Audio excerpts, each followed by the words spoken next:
muy, muy, muy encantada de estar aquí con ustedes hoy. ¿Y qué hola? Hola, ¿cómo estás? Hola, ¿todo bien? Yo también puedo bromear. Hola. ¿Cómo está? Un poquito subiditos, pero bueno, ya, bajamos. No, Un es que tema de muy verdad, importante que vas a tocar. este tema sobre colones me pega porque tengo muchísimo amor por esta provincia tan maravillosa de Panamá.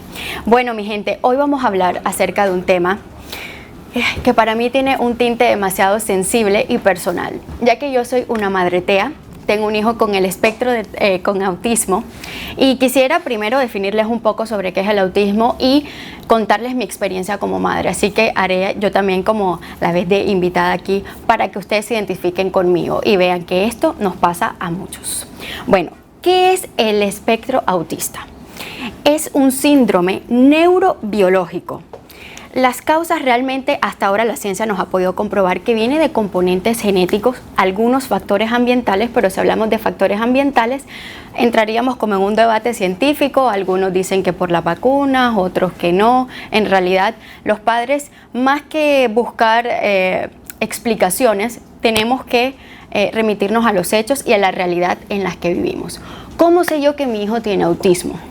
A ver, diagnosticar un autismo muchas veces es bastante complicado porque cuando un bebé nace, todo el mundo dice, ay, es que cada niño tiene su etapa, cada niño hace esto, lo otro. Y sí, puede que hasta cierto punto eso sea cierto, pero ya cuando tu hijo tiene un año y 3, 5 meses y el niño no es capaz de señalar, estalla en rabietas de frustración por no poder comunicarse, es un niño que las texturas de muchos alimentos o de prendas de vestir le molesta, es un niño que cuando tú ves que estás en un play date o hay más niños o lo que sea, tiene una incapacidad muy grande para entrar a socializar y cuando entran a jugar lo que hacen es ser bruscos, no se saben comunicar, no entienden estos códigos sociales que perduran hasta la adultez, que obviamente eso se va a ir modificando con ayuda de terapia también. Empiezan los movimientos repetitivos, los que se llaman estereotipas, es decir, les hablo en mi caso. Mi hijo Ali tiene 13 años. Yo me hice madre, cumplí 21 años a los días de haber tenido a mi hijo, o sea, a los 21 años. Era una niña. Yo empezaba a ver que por lo menos le llamamos cariñosamente a Lucy. Cuando él estaba pequeño había un ventilador de techo y él daba la vuelta al ritmo del ventilador. Yo me reía y pensaba como que, ay, míralo, qué lindo, qué chévere, pero en realidad a veces cuando llegaba la gente a visitarnos, a él lo cargaban y él estallaba en llanto. Yo decía, ¿pero por qué? Entonces la abuela decía, ay, de pronto es porque como casi no ve niños. Yo decía, pero no, nosotros aquí en el edificio lo bajamos y siempre él está con otros niños y él se ríe de lo que están haciendo los otros niños, pero no entra a jugar. Aún así, yo como madre primeriza decía como que bueno, pero a lo mejor sí, está bien. De repente un día fueron unos primos del papá de mi hijo a la casa y yo veía que él tenía como un triciclo. Y él siempre se subía y se bajaba, el triciclo era bastante alto, pero no tenía problema. Yo notaba que mi hijo era hiperláxico, es decir, que los dedos a él le llegan como hasta por acá, súper elástico. Y de repente a mí me llama la atención porque veo que la hija del primo del papá de mi hijo, que tenía la misma edad de Lucy, sube el pie y cuando lo baja se pone a llorar porque le dolió la pierna. Y yo, ve, tan raro porque mi hijo no, a veces mi hijo se machucaba y no lloraba inmediatamente, o sea, tenía que ser un día, pobrecito, se machucó y se voló una uña, entonces él sí lloró, muchísimo, pero tenía que pasar algo lo suficientemente grave como que para yo darme cuenta de que él tenía el umbral del dolor demasiado alto. Luego vamos a la escuela, entonces las profesoras me decían, pero es que no, nosotros lo llamamos Ali y él no nos presta atención, nos ignora, pero en cambio conmigo sí hacía contacto visual y siempre estaba atento a lo que yo tenía para decirle, pero con el resto del mundo no. Entonces ellos se tornaban como indiferentes. En un acto de la escuela había una canción y les pusieron esta de los Minions y ustedes saben que esos sonidos son agudos y terribles. Yo digo que eso fue uno de los momentos más difíciles de la vida de mi hijo porque era un acto de los abuelitos y mi hijo lo que hacía era llorar y gritar y se tapaba los oídos y corría de un lugar a otro porque no sabía qué hacer. Obviamente ellos tienen una sensibilidad auditiva bastante importante. y también a nivel de la piel, propioceptivo, etcétera. Entonces, esos fueron campanazos de alerta para mí. Luego me dicen, mira, ¿por qué no lo llevas a un terapeuta ocupacional y a un fonoaudiólogo? Porque es que él ya tiene casi 2 años y no dice ni una sola palabra. Yo notaba que si él quería algo, él me llevaba a las cosas o intentaba traerlas, pero nunca me señalaba o tenía la intención de decirme algo, pero entendía perfectamente todo lo que yo le decía. Y yo digo, ok, lo llevo a la terapeuta ocupacional y él me dice como que es que no estoy segura si tiene autismo, no sé qué. Total, nos fuimos para Bogotá y allá un neurólogo, el doctor Slava, lo diagnosticó con trastorno del espectro autista. Obviamente para mí, yo siempre he sido una madre resolutiva, pero no quiere decir que como yo lo tomé, todos los padres deban o lo hagan.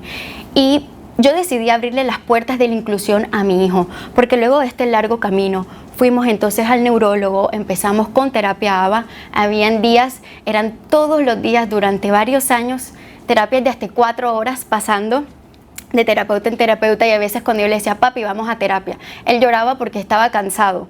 O sea, es complicado cuando un niño no tiene las herramientas, digamos, de motricidad, cuando le cuesta la permanencia en el puesto, ellos a veces son arriesgados, a veces tú puedes ver que tu hijo brinca, salta y se da un golpe, y tú dices, Dios mío, pero es que no mide, no le da miedo, no esto, no lo otro. Entonces ahí podía ver yo de que tenía que hacer algo al respecto, así que comenzamos con las terapias. Fue un proceso muy duro, pasé también por el momento en que el colegio me dijo, si él sigue así, no vamos a poder recibirlo el otro año. Colegios en donde pagábamos muchísimo dinero.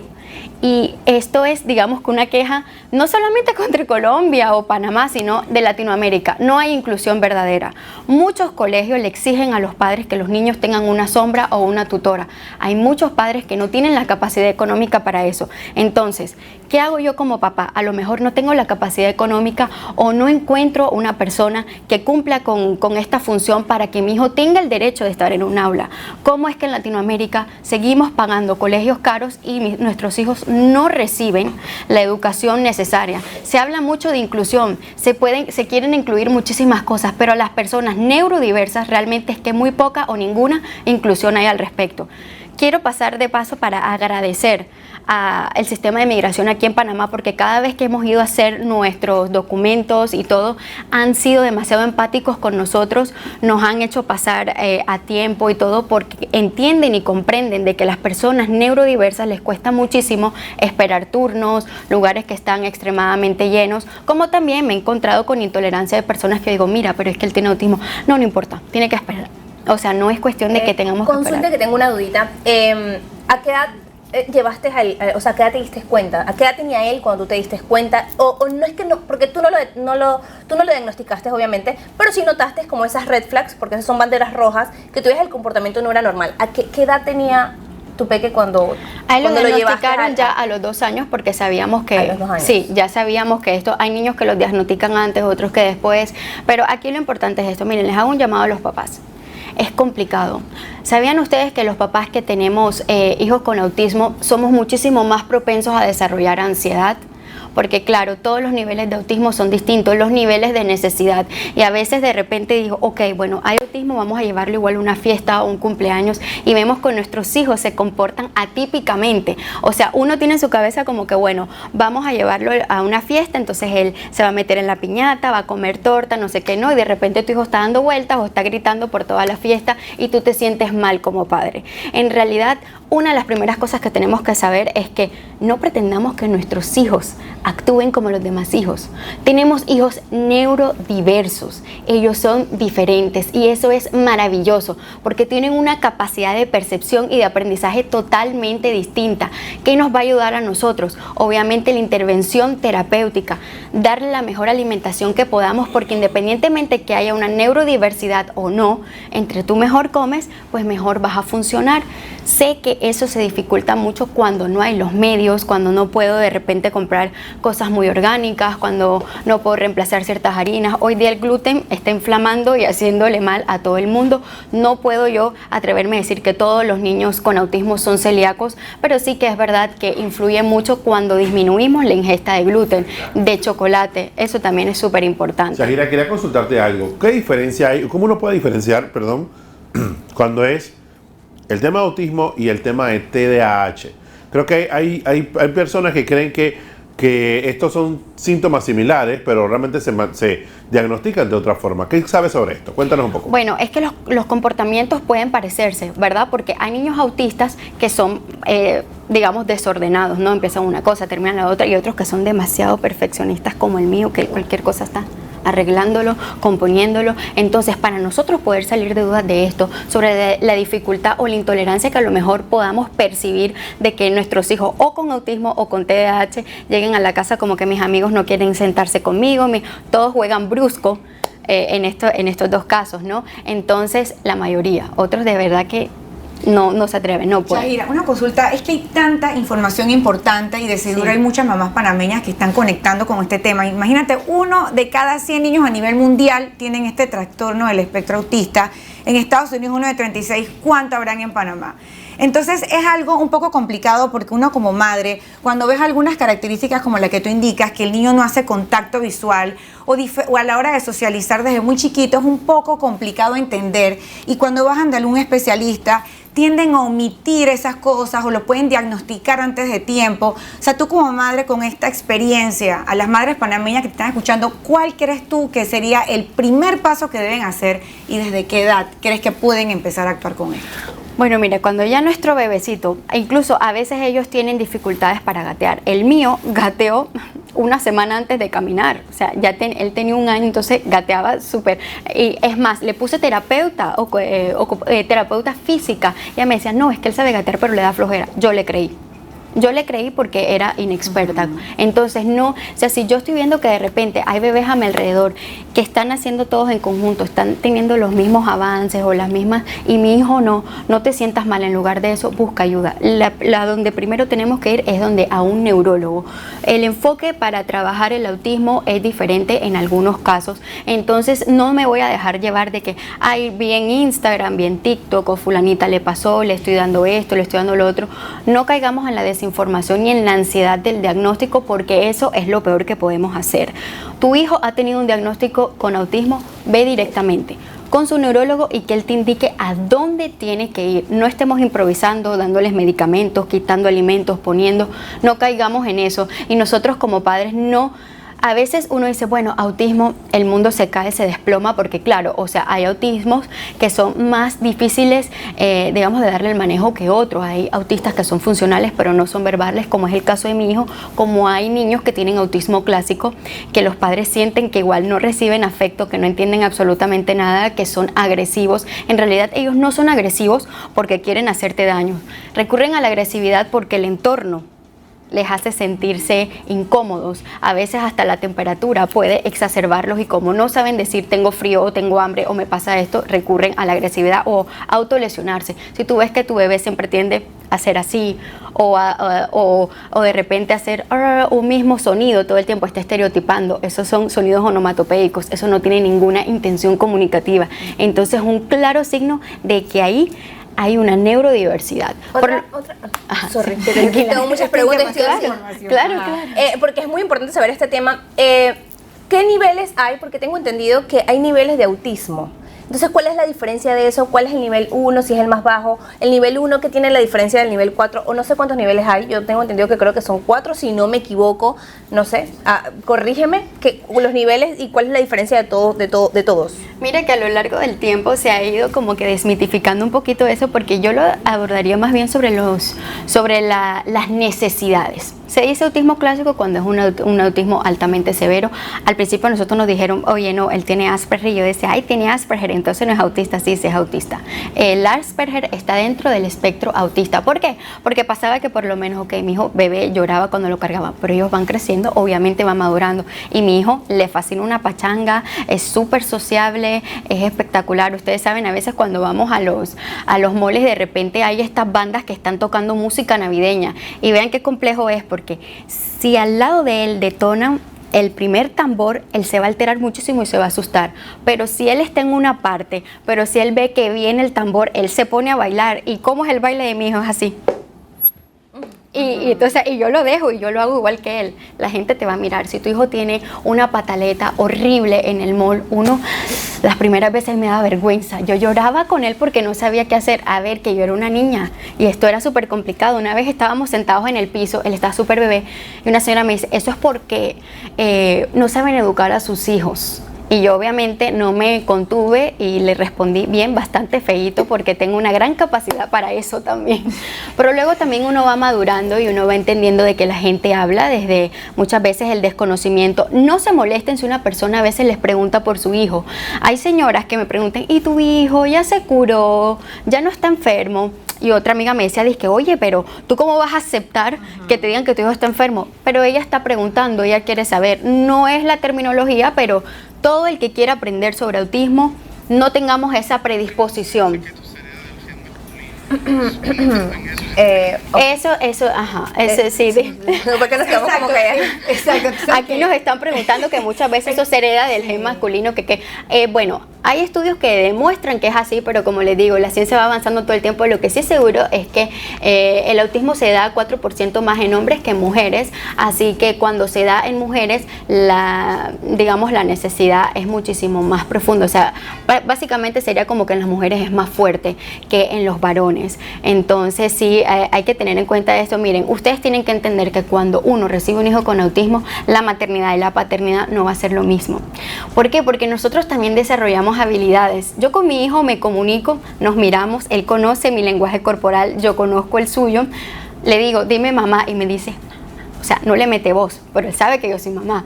Entonces ahí nos vamos dando cuenta de que podemos ir desarrollando otro tipo de cosas, y realmente estos espacios son súper importantes para normalizarlos. Miren, cuando ustedes finalmente abren esa puerta de la inclusión y dice, mi hijo, mi hija es autista, automáticamente el mito y el morbo se acaba.